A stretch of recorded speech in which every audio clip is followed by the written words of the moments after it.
What's good YouTube, Ben here, welcome to the next video on the channel. In this one, I'm going to give you my next Steel Path viable build on Warframe. This is going to be for Glaxion Vandal. Let's get into this. Right, so this is a weapon I acquired recently, and it's a really decent sniper rifle actually, so let's jump in with the build. So we're running Galvanized Scope for on headshot plus 120% critical chance when aiming for 12 seconds, on headshot kill plus 40% critical chance when aiming for 12 seconds, stacks up to 5 times.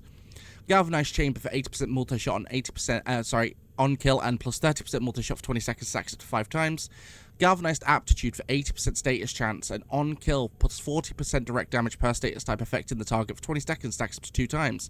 Critical Delay for 200% critical chance and negative 20% fire rate. Vital Sense for 120% critical damage. Hunter Munitions for 30% chance to apply slash procs on criticals.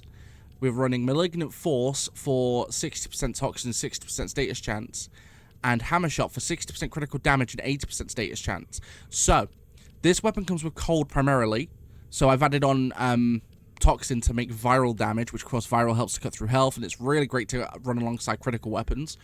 Along with Primary Merciless in the Arcane adapter, I did tool with putting Primary Deadhead, but I just found more consistency with Merciless once you've gotten a few kills, especially if your aim begins to degrade a bit, which mine usually does. But you can run that on this instead if you're more confident about your headshots.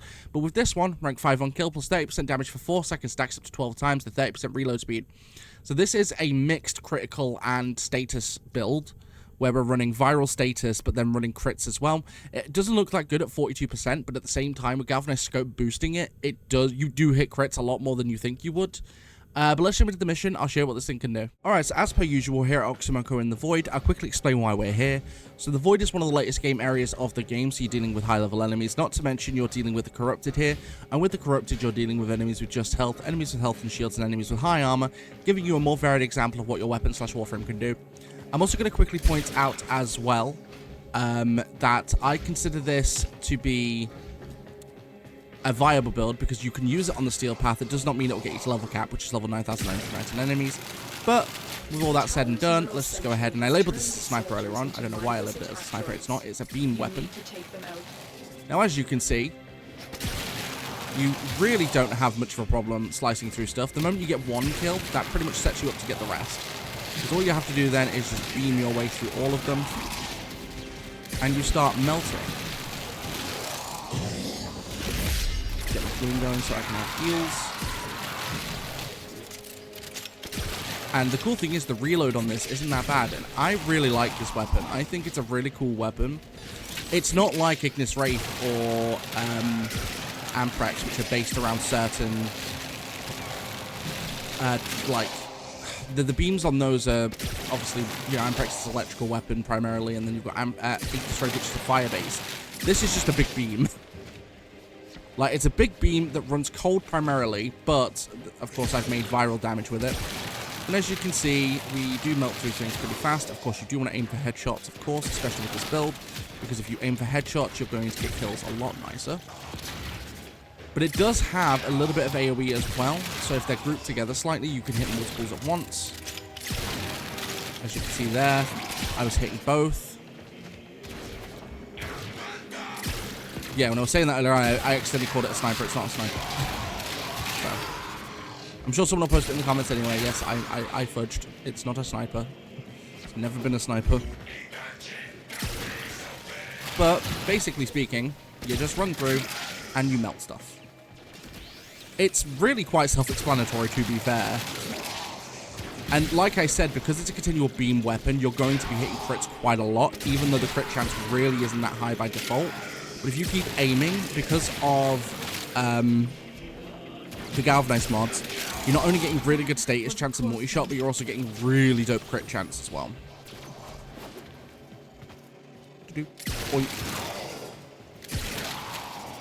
And because of the crit multiplier being at like 6 times almost, you're hitting really solid crits, to be fair. Now, as per usual, I will stay in until we get to the Acolyte, just so you can see what this does to Acolytes. It works okay. Like, the problem is, like, so many weapons just aren't built for taking out Acolytes. That's kind of the problem. So, like, obviously one of the reasons why you run quite a few different weapons is because there are just some that just aren't good for taking out Acolytes at all. This is kind of one of... You'll see. Like, you could definitely use it. It's just, I would probably want to switch to either my secondary or my melee weapon for acolytes, I'm not going to lie. But this is a weapon I've been running in my own time anyway, just because it's quite fun to run. Like, I enjoy just melting stuff with it. And of course, because you're proccing crits quite a lot too, you are going to be proccing hunting munitions quite a lot. Especially because they're continual crits as well. Because it's a beam weapon with a continuous fire, like, it's just going to help with it. So, like, a lot of the higher armored level enemies, you're just going to end up slicing through because of that alone. Which is really nice. Not to mention it has an absolute crap ton of ammo, meaning you're pretty much never going to run out, which is nice. But we're definitely hitting those slash procs a lot. I need to find that Jade Eximus before it completely levels me. I also love how I'm getting an absolute crap ton of Argon crystals when I don't need them. But as you can see, we're just slicing through a Jade Eximus, nothing to see.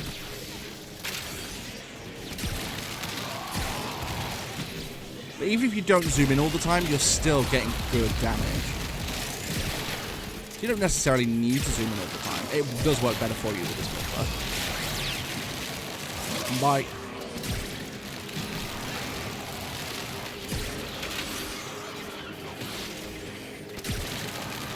But it's a pretty fun weapon to run. Like, even heavy gunners just don't do well against it, mainly because of the slash. Because of the slash damage with hunting munitions and the crits, you're just able to hit through armor quite well. I did consider, instead of running hammer shot, running like heat for an extra element, but my problem with that is, in my testing, it didn't appear to be any better. In fact, it was about the same. So from my point of view, I would rather head more into the crits than I would for the status. Because critical damage is stronger than status damage anyway. It's one of the really unbalanced things about this game, because crit damage is usually better than status in every event. Like, it's usually just better. It's very rare and very few and far between when status gets stronger. It depends on the weapon. But most weapons are geared more towards criticals than they are anything else. So at that time, it just becomes, you know, which one do you prefer to run? For me, I do prefer to run the crit side over the status, but we're still running perfect status anyway. So you are always going to be hitting viral status. So we're also putting through health with that too. But one thing I like about continual weapons like this as well, though, is that with shielded enemies, you're constantly hitting through the shields regardless of what damage type you're using, because of the continual hits.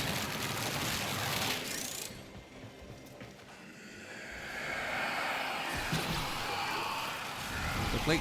There we go. So, where is it? Oh, he's waved. Hate you.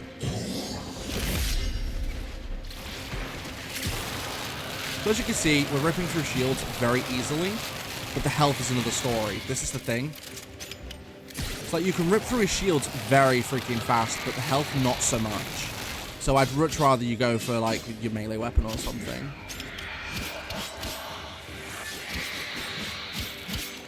But then what you could do is just prime up those slashes and then just go with this anyway, but it is quite slow on acolytes, so... The thing is, though, not every weapon's going to be great against everything. That's part of the game, though. Yeah. But for everything else, you're fine. Like, it runs absolutely fine for taking out pretty much everything else. But let me know what you think about this weapon in the comments down below, and let me know what you think about this build in the comments down below. But don't forget, you can support the channel completely for free just by liking, commenting, and subscribing. It really helps that YouTube algorithm. Don't forget, you can also support the channel even further by becoming a channel member from as little as 99 pence per month. And don't forget, I do live stream. When I go live here on YouTube and over on Twitch. My streams here on YouTube are in the shorts form feeds, more for mobile. If you want to catch the exact same streams at the exact same time in full 1080p, feel free to join me on Twitch. That link is in the description below. Whilst you're down there, I do have a group Discord where people can come in, we can chat, you can talk about stuff you've seen in my videos, maybe if you need any help with anything. Feel free to join it. It's a very welcoming place with everyone in there. But yeah, I'll catch you guys in the next one.